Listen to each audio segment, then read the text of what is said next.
आज हम पढ़ेंगे प्रयोगशाला विधि, जिसे इंग्लिश में बोलते हैं लेबोरेटरी मेथड।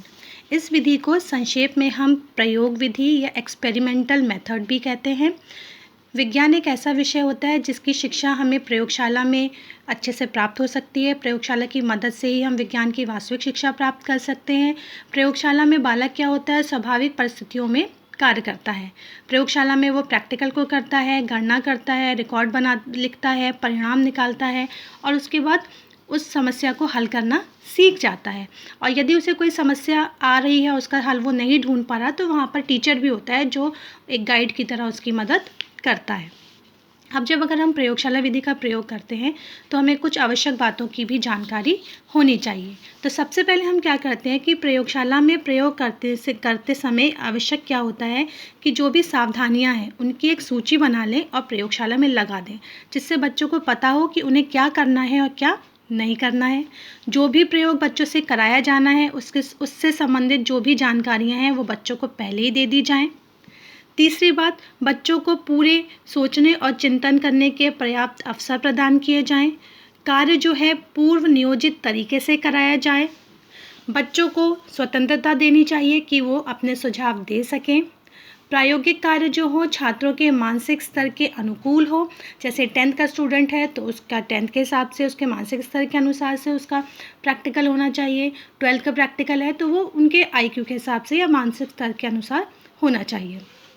फिर टीचर ये सुनिश्चित करे कि सभी छात्रों को कार्य करने के समान अवसर प्राप्त हों। यदि हमने 5 बच्चों का एक ग्रुप बनाया है तो ऐसा ना हो कि 2 बच्चे कार्य कर रहे हैं और 3 बच्चे कार्य नहीं कर रहे हैं। तो टीचर की रिस्पॉन्सिबिलिटी है कि वो ध्यान रखे कि सभी बच्चे कार्य समान रूप से करें। फिर प्रयोगशाला में अनुशासन बनाए रखना चाहिए। प्रयोग होने के बाद जो भी ऑपरेटर्स हमने यूज़ किए, जो भी उपकरण हमने प्रयोग किए, उनको साफ करके वापस उनके स्थान पर रखा जाए। प्रयोग समाप्त होने के बाद उसको रिकॉर्ड करके उसका रिकॉर्ड बना करके अपने पास रख लेना चाहिए। इसके बाद हम देखेंगे गुण या मेरिट। यह एक बाल केंद्रित विधि है। शिक्षक इसमें सिर्फ सहायक की भूमिका में है। जो भी कार्य कर रहा है बालक कर रहा है। बालक को कार्य करने के इसमें पूर्ण अवसर प्राप्त होते हैं। साथ ही साथ जब बच्चा प्रयोगशाला में कार्य करता है तो उसमें वैज्ञानिक अभिवृत्ति का विकास होता है। वो खुद को एक वैज्ञानिक की तरह महसूस करता है। छात्रों में यंत्रों को सही तरीके से प्रयोग करना, उनको किस प्रकार उनका रखरखाव करना है, कैसे सफाई करनी है, किस प्रैक्टिकल के लिए कौन से यंत्र का प्रयोग करना है, इसकी भी समझ विकसित हो जाती है।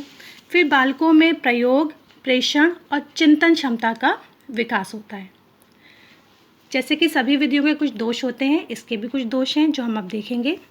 यह खर्चीली विधि है क्योंकि प्रयोगशाला में उपकरणों को रखना, वेल मेंटेन रखना, उनकी हर तरीके से अच्छे से रखरखाव करना कठिन कार्य है, जिसमें पैसा भी अधिक खर्च होता है। फिर इसमें शिक्षक का समय कई बार व्यर्थ नष्ट हो जाता है, जैसे कि प्रैक्टिकल की योजना बनाने में, कार्य का निरीक्षण करने में, उपकरणों की देखभाल करने में, उनको साफ करके रखने में कई बार टीचर का समय व्यर्थ में नष्ट हो जाता है।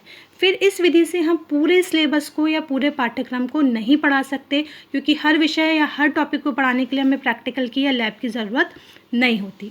फिर इससे कई बार क्या होता है, नकल प्रवृत्ति का विकास होने लगता है, क्योंकि कुछ बच्चे तो स्वयं प्रैक्टिकल करते हैं, पर कुछ बच्चे जो प्रैक्टिकल नहीं करते हैं वो दूसरे बच्चों की नकल करके उसको लिख लेते हैं, जिससे उनमें नकल प्रवृत्ति विकसित होती है। फिर भी यह विज्ञान विषय की सबसे महत्वपूर्ण विधियों में से एक है, क्योंकि बिना प्रयोगशाला के हम विज्ञान विषय को पढ़ाने की कल्पना नहीं कर सकते।